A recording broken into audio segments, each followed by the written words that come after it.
Daily Tech News Show is made possible by you, the listeners. Thanks to everyone, all of you, including Mike Cortez, Erwin Sturr, Ken Hayes, and David Jones. On this episode of DTNS, Google AI overviews tell publishers they can die today or die another day, maybe not so far into the future.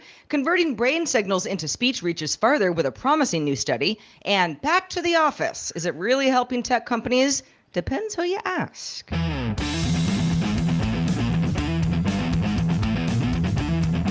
This is the Daily Tech News for Thursday, August 15th, 2024. From Studio Animal House, I'm Sarah Lane. From deep in the heart of Texas, I'm Justin Robert Young. I'm the show's producer, Roger Chang. And we've got a cornucopia of tech news to get through today. Justin, I hope you're buckled in. I have it double buckled, and I'm showing the flight attendant as they walk by so they don't yell at me on takeoff. Excellent, excellent. You've come prepared. And with that, let's start with the quick hits. The Financial Times sources say SoftBank is shifting focus away from working with Intel to build AI processors for its Project Izanagi initiative due to volume and speed issues, potential ones with Intel. Instead, SoftBank is said to be in discussions with TSMC on chips designed to rival NVIDIA's AI GPUs in performance. The U.S. Federal Trade Commission finalized new rules in its ongoing crackdown of fake reviews, including fake customer and celebrity testimonials on websites and e-commerce platforms.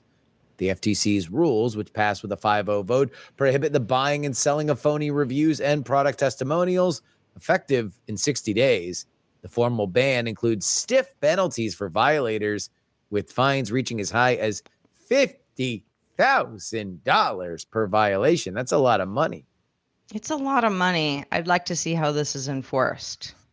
You know, yeah. Sometimes fake reviews are so fake that you just they're actually bogus. Helpful, right? Prove that Camilla in Connecticut exists. I dare you. Right. Yeah. Google's threat analysis group, or TAG as it's known, said Wednesday it disrupted Iran-sponsored efforts to attack campaigns of both President Biden and President Trump. TAG, which focuses on combating government-backed attackers, said it detected a steady pattern, small but steady, of phishing attempts from the Iranian APT42 hacking group to get into email accounts of senior campaign officials on both sides, and was able to block them. The phishing tactics included impersonating think tanks like the Washington Institute for Near East Policy and the Brookings Institution. Very, very interesting follow-up to a story we covered on Monday. Chinese car maker Zeekr claims its latest EV batteries can be charged from 10% to 80% capacity in, wait for it, friends, 10.5 minutes using its ultra-fast charging stations. This speed beats Zeekr's rivals, including Tesla and BYD. Zeekr's new battery also performs well in cold temperatures, charging from 10 to 80% of its capacity in less than a half an hour in temperatures as low as negative 10 degrees Celsius. Ooh, that's chilly. I know. Zeekr's 2025 007 sedan will be its first vehicle to have the new battery, and that's available next week.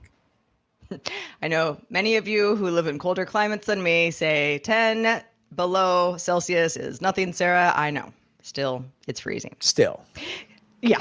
California Governor Gavin Newsom announced the state's driver's licenses and ID cards will be accessible through Apple Wallet or Google Wallet in the coming months. These can be used for ID verification at select businesses and TSA checkpoints, for now at select airports. But you still need to carry your physical ID card. That's required by law. 500,000 people have already added a driver's license or ID to the California DMV Wallet app, which I didn't even know existed, so I should do that when we're done with the show. The pilot program launched last year and is capped at 1.5 million participants.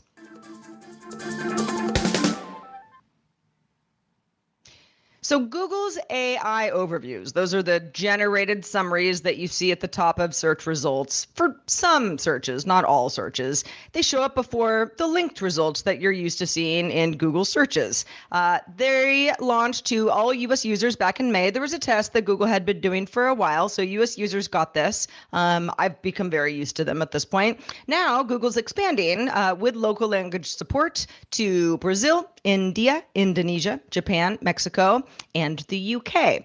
The company's doing a little moving around of UI. The carousel of the source material, they kind of look like a carousel of cards that go below that summary, are moving to the right-hand column. You'll see page name, a description. You see that now, but it's designed to give you more visible other details. On the mobile experience, it'll be a row of icons in the top right corner that you can expand. So working in exactly the same way. Google's also testing inline links into the summary itself, something that Bing and OpenAI are already doing. So if you see something within that summary, you don't have to go hunting through the carousel to be like, where do you think they got that information from? So that's kind of interesting.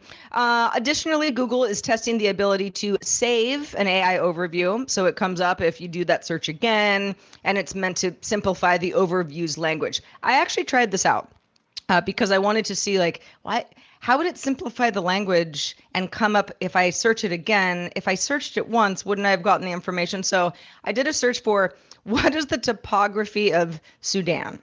And, I got a couple paragraphs of, arid climate, some mountains to the south, just kind of general stuff. And so I saved it. And what's kind of neat is that you can then, if you're saving a variety of AI overviews, you've got a saved page. It's almost like a bookmarked page, but it shows up as like square tiles. But then I went, okay, let me go back to Google search. And I said, what was my second? What was the wording of my second one? What's the general landscape of Sudan? So topography, general landscape, basically the same question, but, asked a little bit differently. And I got the same summary. However, it was slightly shorter. So, when I started, I'm like, oh, it's exactly the same. But I looked at them and I was like, it's slightly, brevityized. I don't know exactly what Google's going for here, but it's with this expansion, Justin, Google's obviously taking this seriously. I have found AI overviews to be, in general, pretty helpful. Anytime I'm, if you're asking like it about some sort of, like drug interactions or something where it's like, you really need to understand, where your sources are coming from. I tend to kind of glaze over it and go, let me go straight to the Cleveland Clinic or, something like that. But what are your thoughts on AI overviews at this point? Well, I believe that they are helpful. I do think that on many levels, they are probably the future of search, or at least what we want from search, because it does get us closer to our goal faster. I want to ask a question. How quickly do I have to get an answer? And the way that used to work, a search engine finding a mess of links that is then going to give us the ability to learn it for ourselves, has become complicated for the reasons that we are going to get into in a couple seconds. That being said, Google has really tried to lean into this. Even before the large language model boom, they were serving you the quick answer to your query faster, which then took away the need to click on a link. But for example, if you just ask, hey, what's the most points that's ever been scored in a basketball game? The answer would show up right there at the top, as opposed to having you click a link that was to a blog post that answered that question. This is the simple next level of it. There are a lot of competitors in this game now.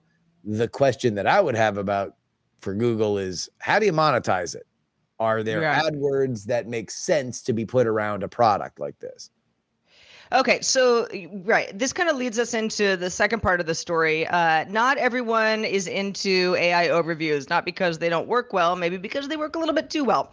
If you are a site owner and you want Justin or me or anybody to click on your link, and you don't want AI overviews to summarize what you might have put a lot of work into on your own website, you might be in a little bit of a pickle, because Google uses the same crawler, it's known as Googlebot, that keeps track of web pages for search results, but it also uses that for AI overviews. So you could block the crawler. That effectively keeps you from being discovered online. Pretty good way to bury yourself for all eternity. But allowing AI summaries is designed, in theory, it's a tool designed to need you as the publisher less. Now, I think the idea of inline linking, it's going to work better depending on what the query is and what the summary that you get back is, that might help out publishers, at least in the interim, in some way. I don't know if there's a world where a publisher, if they offer the same kind of information that would be part of a summary as 10 other websites, if they were to pay to be the website that is linked in that inline part of the summary. I mean, there are some options here, but I think in general, I empathize with publishers saying, well, this sucks. We have two really bad choices. It's just that one is worse than the other one. It's a bunch of people that are complaining that their train has left the station about 10 years after their train left the station, unfortunately.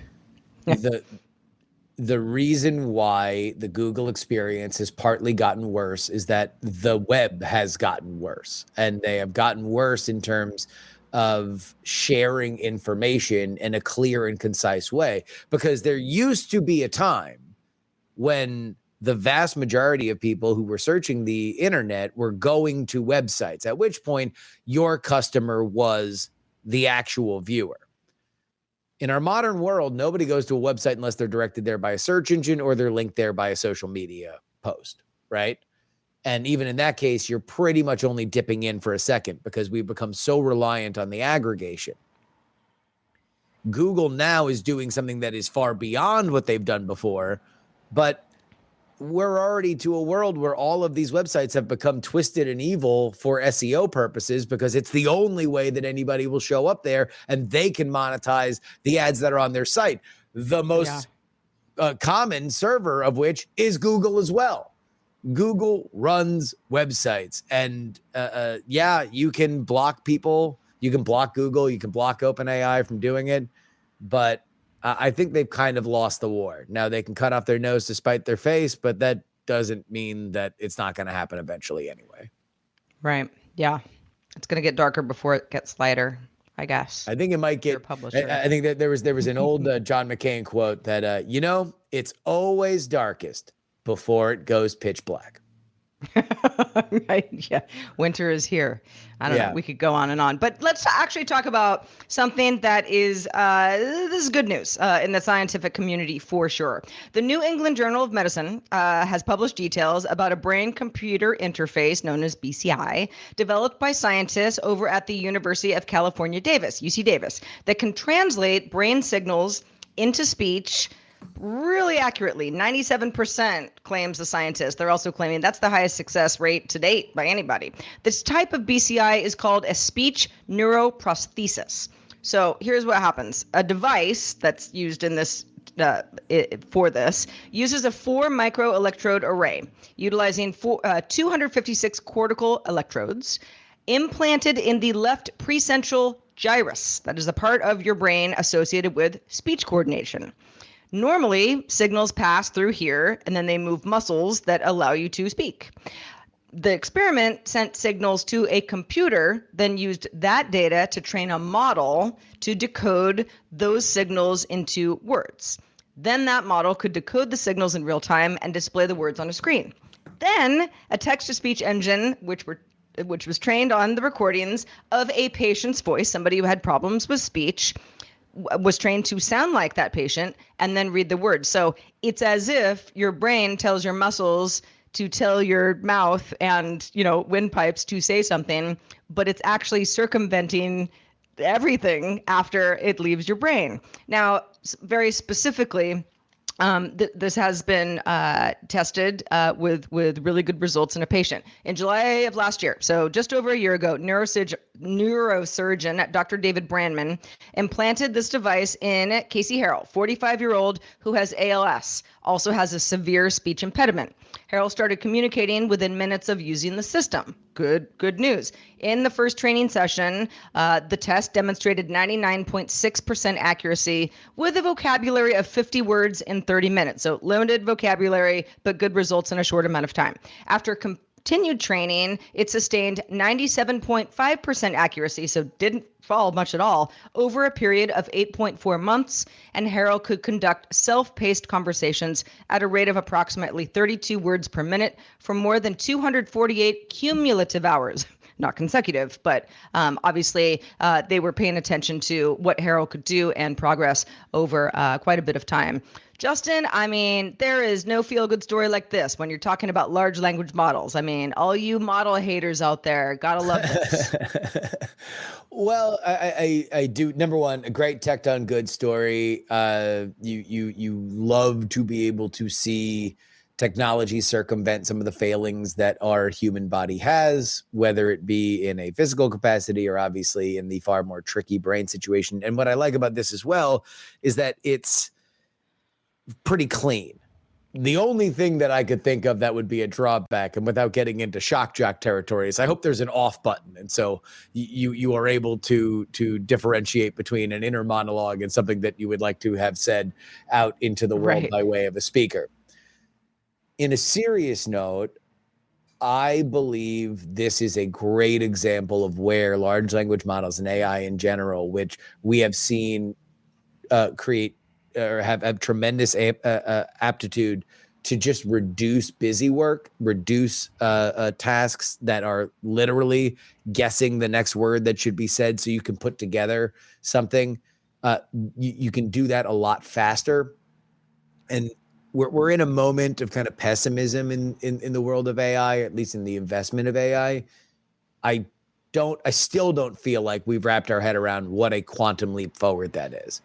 It is the shortening of a process that we're still rapidly finding the end of.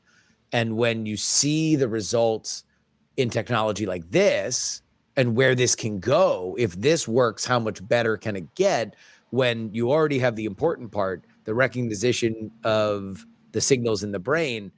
If we're already at 99.7%, how much better can that get? How much better can these voices get? How much better can the experience get? And then from there, how does the brain of the person that's working with it become more adapt to it? It's really profound. It is something that at both the high end and the low end is truly extraordinary. And we've not me personally, because you wouldn't want me doing any research of this caliber, but we are getting to these, we getting to the point in a variety of studies where it's like, okay, merely thinking something, even if you're not thinking something that looks like a physical sentence in your brain, it's like you think things to reach your arm out. You think things to, scratch a mosquito bite. Everything starts in the brain, even if it feels like it's, just muscle memory type thing. And to have something that is just this much more of a practical use for example, Casey Harrell, has a hard time speaking. Well, this, being able to get thoughts into a computer where his thoughts can be displayed, it feels like magic to be able to call somebody. I'm using like the phone, as if, we all just like pick up a rotary phone and call each other anymore, but to be able to speak in a voice that's very similar to how he would be talking if he was able to talk on his own, to somebody at a call center or a relative or, and that's not, it doesn't have to be over the phone. It can be in person too. You got a speaker. It's like, okay, you're talking. Sounds like you. That is, I don't even know how to describe how much that would transform someone's life. Yeah, I agree. I 100% agree. Well, I think we can also agree that we love everyone in our Discord. You can join our conversation in our Discord. It's going on 24/7. We have all sorts of categories. People love chatting about, hardware, software, stuff we're talking about on the show, sometimes just fun memes and pets. Join by linking to a Patreon account at patreon.com/DTNS. All right, Justin, let's talk Eric Schmidt, shall we? Let's Schmidt, of course, it up. Of course, former CEO of Google and executive chairman, walked back some comments that he made about work-life balance and remote work policies. His stance in these comments was that Google thought more about these than winning against startups where people, quote, work like hell. Now, in an email to the Wall Street Journal, Schmidt said, I misspoke about Google and their work hours. I regret my error. What was the error and what is the context, you may ask? Okay, so Schmidt made these comments. He was participating in a discussion at Stanford University. He criticized Google's remote work policies, and that was in response to a question about Google competing with OpenAI, something that, obviously Schmidt has some ideas about. Stanford posted the video of the conversation, including these comments, to YouTube, got a lot of views before Schmidt asked for the video to be taken down. You might think maybe he just didn't realize he was being recorded. Maybe he had second thoughts. Schmidt joins a long list of corporate leaders, JP Morgan Chase CEO Jamie Dimon and Tesla CEO Elon Musk, who have complained about work from home policies. So Schmidt isn't alone here, but Justin, do we think that him going after Google specifically saying, all this stuff is just taken away from the workers, doing what they're supposed to do best, killing those startups? I would say, in terms of Google specific, I don't think that it's the rank and file Googler that is the problem for where Google is at right now. I think it is the leadership of Google that is the reason why that they are at where they are at right now. So I would have a quibble with him there. The larger question, I think, gets to this work from home thing, and with the full acknowledgement that you are listening to a podcast where both of the hosts are currently working from home. I do think it's a little bit different because we were never in an office. Daily Tech News Show has been a work from home enterprise from day one. Yep. But I don't know. It is not my world to have worked in an office. We have benefited in this house from a work from home policy when my wife worked at Twitch. So I just kind of wonder where we are now in 2024. Lockdown was in 2020. In the next 5 years, are we going to look more like 2019 or more like 2020? Like which direction are we going in? Because there still is a desire from certain sectors of the economy, bosses, Wall Street, to say, move people more in office. They work harder when they are in office. And I don't know. That clashes against my worldview, but also I don't run a business. Yeah. I feel that's a good question. Yeah. Do we go back to something just pre-pandemic? Is it just going to take a few more years, but that's what we're naturally going to go back to because that's what people were used to for so long before that? Or is there just no way to unplug from the either full-on remote work or at least part-time remote work just is better, for, individuals, for families, for people who had long commutes before? I don't think there's a one-size-fit-all solution here at all. But I know a lot of folks who a handful of people who I've talked to recently about how happy they are that they were able to go back to an office. They didn't feel like they, kind of held their own feet to the fire enough or had too much autonomy or felt disconnected from their team, having to be remote. I know a lot of parents feel this way about, their kids that were in school. You could equate a lot of businesses to like, do kids do well just, working from home, or should they go to a classroom? So it's a little bit different. And when you're talking about a company like Google, huge campuses, multi-campuses all over the world, many thousands of workers. I don't think that any company of that size can say responsibly, no, we should just go back to the way it was. Have you learned nothing over the last, 4+ years? Well, yeah, 4+ years. That's just, there's just no way. I mean, real estate alone, you could just save so much money by doing things differently, even if you just didn't care about your workers. I also think that, the hybrid work thing where it was like, well, you still have to come to the office twice a week. Sometimes that rings really hollow to folks where it's like, it's just like some quota thing because they want it to be fair. We all have to do it, but nobody really knows why. And you're not there at the same time because everybody's like, I like having Mondays off. And someone else is like, well, I like having Thursdays off. So you're not really seeing your coworkers anyway. I think I think it's still pretty messy, but I think that it's a stupid reason for a company, especially a large, big tech company, to say, well, that's why startups are beating us because we're too focused on this stuff. It's like, I mean, are you? Are you really too focused? Yeah, on I mean, Schmidt is somebody who has a habit of saying things in public that wind up haunting him. Let's not forget him saying that if you have nothing to hide, then you shouldn't fear somebody seeing into some of your secrets, which is when that was when he was CEO. That's rich. Mm-hmm. Yeah, exactly. And it was somebody who he apparently had a few things that he would have liked to have kept hidden, including this video, for the record, which he has to be pulled down. My sense is that a lot of these questions are not going to be answered right now because we're still in the middle of a tech winter. Interest rates have yet to come down meaningfully, which means the money has yet to flow in the way that tech is used to it flowing.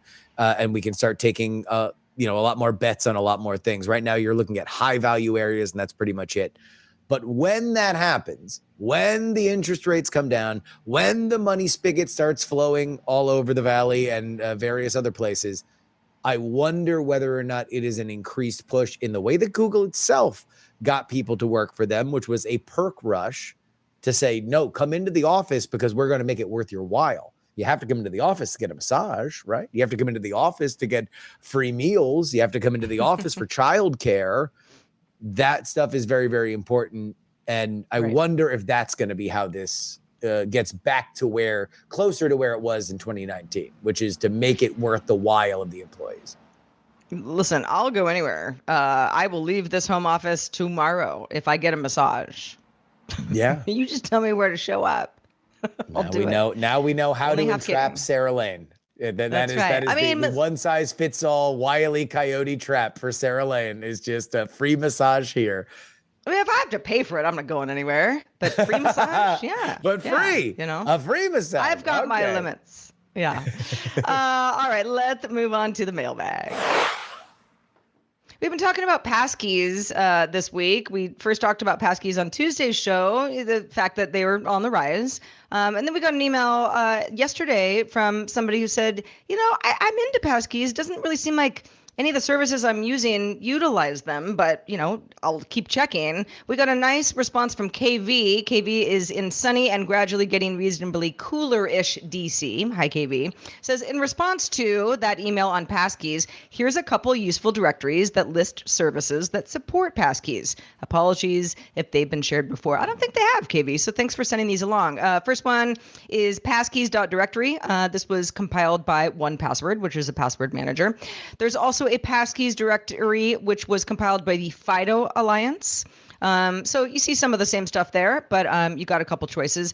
And then even 2FA, general two-factor information. If you just want a refresher on, maybe I'm using a service and I don't have 2FA on, because you should always turn it on if you can, comes from the two-factor auth group, and that URL is 2fa.directory. So KV says, hopefully your service is on those lists. Yeah, it's good to double check.